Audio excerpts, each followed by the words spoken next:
Salut, salut chers compatriotes. La Dream Team, une fois de plus devant l'ambassade du Gabon aux États-Unis pour s'adresser encore une fois de plus au peuple gabonais et vous dire que nous restons constants dans ce combat et que nous irons au bout de ce combat. Nous avons nos frères maliens qui ont fait preuve de bravoure et de ténacité pour en finir avec le régime dictatorial du Mali. C'est un exemple à suivre. Oui, c'est un exemple à suivre. Le peuple malien s'est levé et l'armée régalienne malienne a suivi. Parce que l'armée a une mission régalienne, c'est celle de protéger le peuple et celle de protéger le territoire d'un pays. Mais c'est avec le soulèvement populaire que l'armée malienne a suivi. Donc nous demandons depuis 4 ans au peuple gabonais de se lever, de ne pas avoir peur. N'ayez pas peur des dictateurs. Il faut être constant dans un combat. Le combat ne se joue pas en un jour. Il faut persévérer. Si nous nous levons, l'armée viendra appuyer l'effort du peuple. Et la communauté internationale viendra plus tard appuyer l'effort du peuple. Aucun pays ne s'est libéré avec les lives. Aucun pays ne s'est libéré avec des longs discours. Il faut imposer un rapport de force au régime en place pour qu'il dégage. Et nous devons le faire par tous les moyens. Alors, je lance un appel au peuple gabonais de prendre exemple sur le Burkina Faso, de prendre exemple sur le Mali et de dégager les forces du mal, les forces venues d'ailleurs. Et à nos soldats, vous avez une mission, c'est de protéger le peuple et non de tirer sur le peuple. Votre mission est de protéger le peuple. Votre mission est de défendre la nation, de défendre la patrie. En ce moment, nous n'avons pas de président au Gabon. Notre pays est géré par des gens venus d'ailleurs.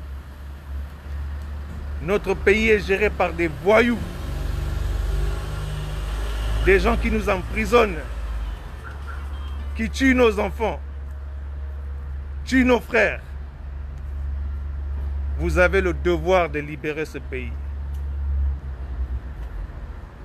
Alors sans plus tarder, je vais passer la parole au vieux Soukous qui va également s'adresser au peuple gabonais. Merci.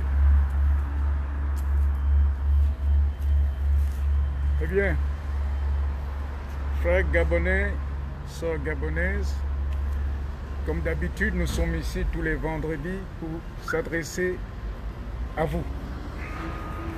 Nous nous adressons à vous parce que vous connaissez comment notre pays se trouve en ce moment. La situation est très difficile pour tous les Gabonais et c'est pourquoi nous devons répondre pour dire à tous ceux qui font que notre Gabon soit dans cette situation qu'ils auront affaire aussi à des gens qui peuvent se mettre debout et les mettre hors d'état de nuire. Nous devons parler aussi un peu de l'esprit du Gabonais. Souvenez-vous, et il faut qu'on apprenne ça à nos enfants. Il y a des Gabonais que la France et le premier régime gabonais de Léon Mba avaient mis hors du circuit politique. Je me rappelle qu'en 1958, le 25 mai 1958, un homme s'est levé. Paul Souzan a réuni quelques-uns de ses frères, comme Jean-Jacques Boucavel, Min Minzam, Louis V, pour créer ce jour ce parti qu'on appelait le Mpunga. Et ce jour, ils avaient décidé qu'en formant ce parti, nous allons nous lever contre la décision de la France de nous octroyer des fausses indépendances. Et ils l'ont fait. Nous avons besoin des hommes de caractère. L'armée malienne s'est levée pour mettre fin à ce régime fantoche. C'est parce que dans cette armée, il y a des gens de caractère. J'ai suivi dans le discours de démission, l'intervention de démission du président malien, qui disait oui, il a réussi à créer une nouvelle armée. Et dans ce discours, je pensais qu'il croyait que l'armée devait être à ses pieds. Or, l'armée a un rôle à jouer. Et l'armée gabonaise aussi, dans cette armée, il y a des gens qui ont une très bonne formation. Mais malheureusement, de la Mercedes qui fait oublier la notion patriotique. Le confort de la Mercedes a fait oublier le devoir de l'armée gabonaise. On peut parler de la communauté internationale, mais ce sont des gens intelligents, ils ont su comment contourner ça.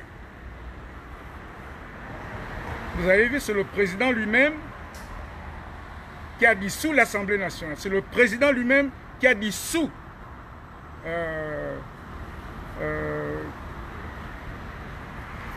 la Cour suprême. Et enfin, il a démissionné lui-même.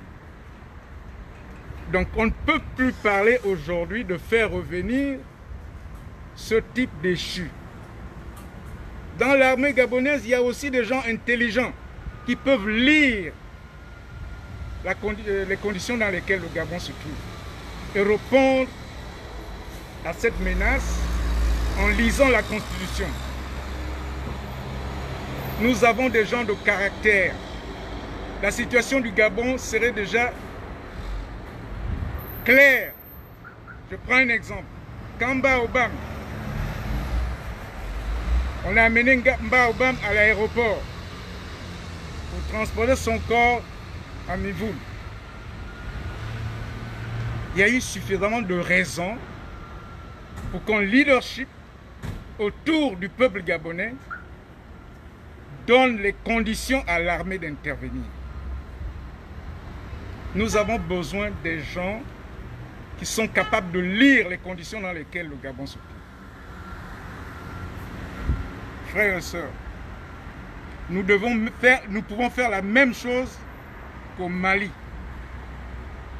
Nous avons un président qui a été élu depuis 2016 et qui n'arrive pas à gouverner parce qu'il y a un groupe de voyous, d'assassins qui ne permettent pas au candidat, à l'élu du peuple de prendre ses responsabilités, c'est-à-dire de diriger le Gabon.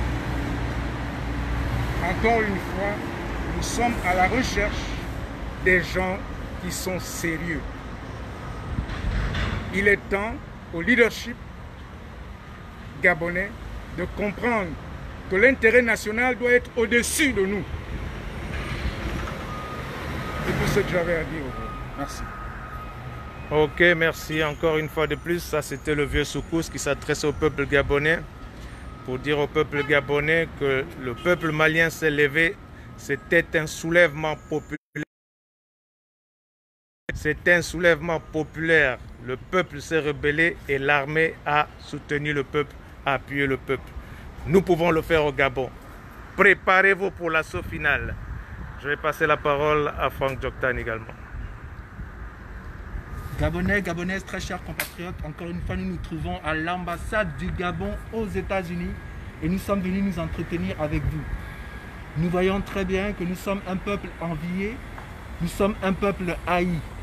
Depuis que le monde a découvert l'Afrique, ou depuis que nous avons été en contact avec le soi-disant monde civilisé, nous avons été exploités, nous avons été pillés, nous avons été violés, nous avons été marginalisés. À un tel point qu'on a fait de nous des esclaves et qu'on a amenés dans les Amériques afin de bâtir l'une des nations les plus puissantes de la planète aujourd'hui. Pendant plus de 200 ans, nous avons travaillé aux États-Unis sans être payés et sans rémunération totale. Et c'est comme ça que deux centenaires plus tard, nous avons été libérés par Abraham Lincoln soi-disant, mais nous avons été libérés à quoi? Libérés à rien. Nous avons été libérés d'être livrés à nous-mêmes, sans argent, sans maison et sans rien. Et beaucoup des Noirs américains étaient obligés de repartir chez leur ancien maître afin de pouvoir survivre. Et ça a été l'histoire de toute l'Afrique, de tout le peuple noir jusqu'à présent. Après, ils ont même divisé l'Afrique comme un gâteau sans notre consentement. Ils ont divisé sans partager l'Afrique et ils ont continué à piller l'Afrique. Après, ils se sont engagés dans la colonisation, où ils ont colonisé les pays. Et plus tard, dans les années 60, ils ont décidé de nous donner des indépendances fictives, des indépendances où ils contrôlaient l'économie de nos pays. Vous savez, celui qui contrôle nos finances, celui qui contrôle notre argent, c'est celui qui va décider de ce que l'on va faire. Il n'a pas besoin de se soucier de comment on va agir. On va servir ses intérêts parce que c'est eux qui contrôlent notre argent.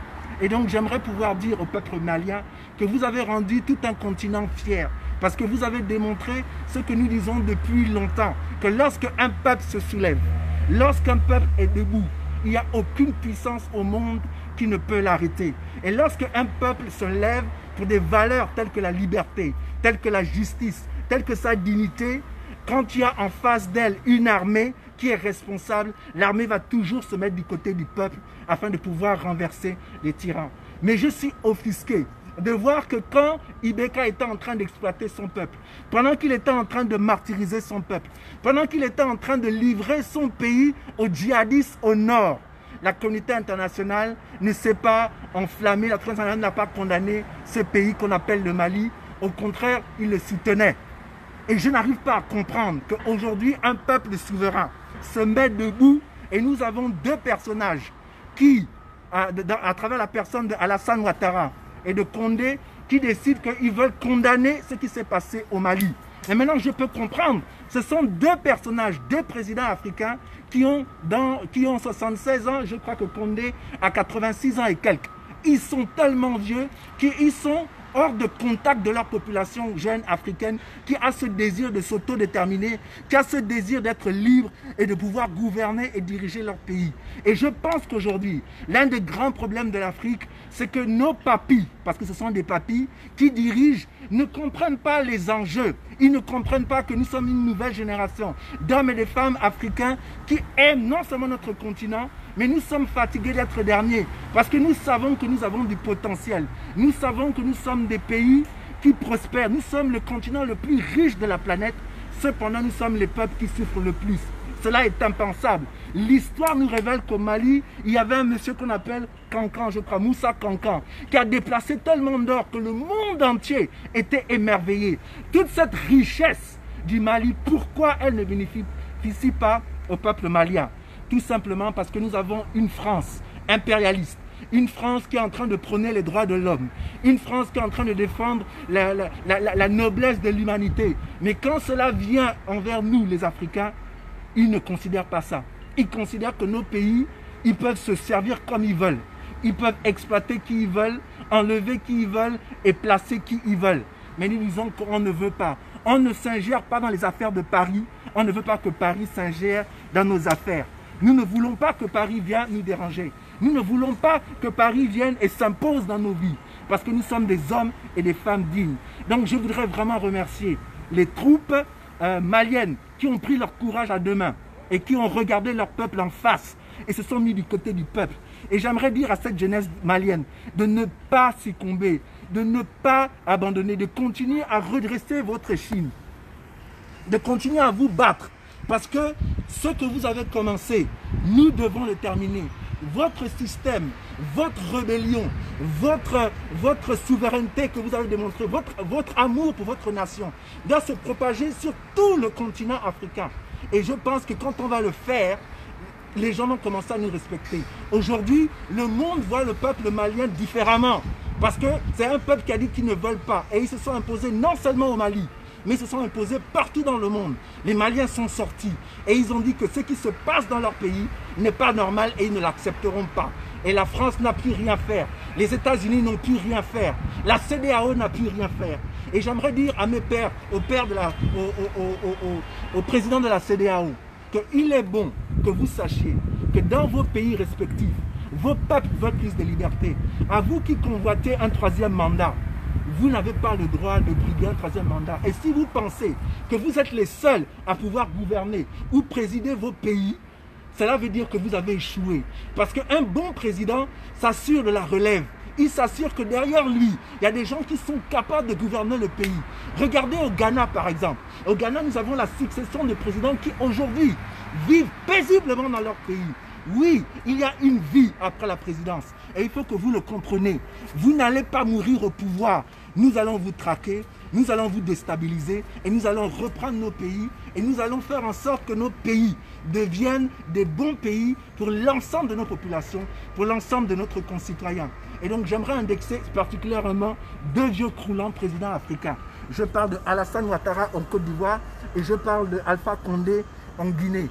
Et je veux pouvoir remercier le courage du président du Burkina Faso qui s'oppose à ce que la CEDEAO puisse sanctionner le Mali. Je remercie aussi Macky Sall et puis le jeune président Mbalo, si je n'abuse son nom, qui a décidé et qui disait que si on doit condamner ce qui s'est passé au Mali, cela veut donc dire qu'on doit aussi condamner Alassane Ouattara, on doit aussi condamner Alpha Condé, parce qu'ils sont en train de faire un coup d'État constitutionnel en voulant se présenter une troisième fois.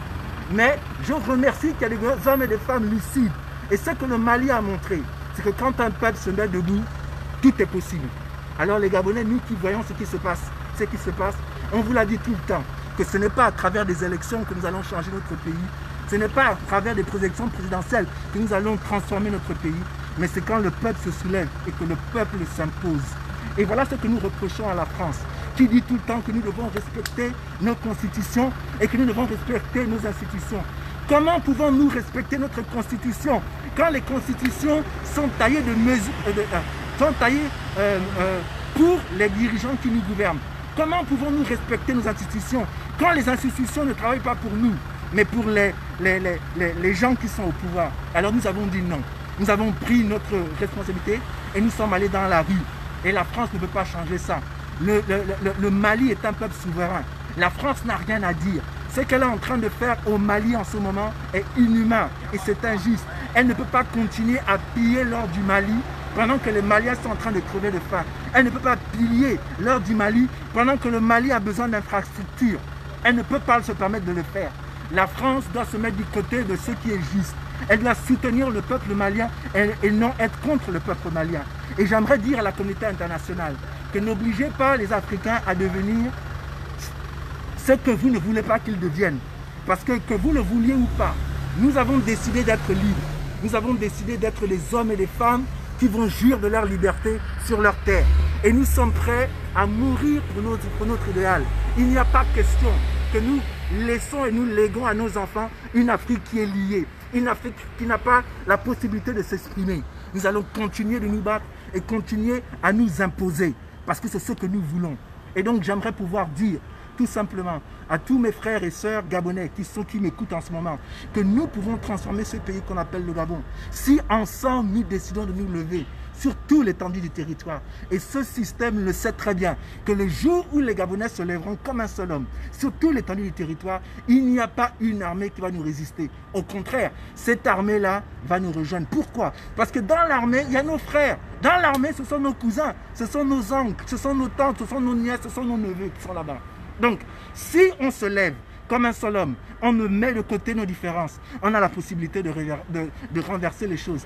Et même la France, qui a la même mise sur nos économies, ne pourra rien faire quand le peuple gabonais va se soulever, quand le peuple gabonais sera debout. Et la preuve, c'est que le Mali nous a démontré cela. Est-ce que vous savez que le Mali est contrôlé, les Maliens contrôlent seulement 25% de leur territoire. 75% de leur territoire sont dans les mains de d'autres personnes. Malgré cela, ils ont fait ce qui n'a jamais été fait. Ils ont fait démissionner un chef d'État sans effusion de sang. Est-ce que vous, les Européens, vous êtes capables de faire ça? Vous êtes allés enlever Kadhafi en Libye, mais en le faisant, vous avez tué des Libyens. En le faisant, vous avez tué Kadhafi comme un chien. Et ici, le Mali a montré qu'ils peuvent disposer, qu'ils peuvent destituer un chef d'État dans la dignité. Et cela, c'est louable. Cela est louable. Cela montre très bien le taux et le niveau de civilité que les Africains ont. Nous ne sommes pas des barbares. Au contraire, nous avons montré à la face du monde que quand on n'est pas d'accord, que quand les intérêts du plus grand nombre sont bafoués, il y a des hommes et des femmes justes qui se lèvent et qui s'imposent. Et nous remercions cela et nous encourageons cela sur toute l'Afrique. Et je pense que, puisque la communauté internationale ne veut pas nous écouter, nous allons nous imposer par le nombre. Puisque vous voulez nous empêcher de rêver dans nos propres pays, non seulement dans nos pays respectifs, nous allons nous lever, mais nous allons aussi nous lever dans vos capitales, telles que Washington, telles que Paris, telles que Lisbonne, etc., etc. Aujourd'hui, je veux que vous réalisez une chose.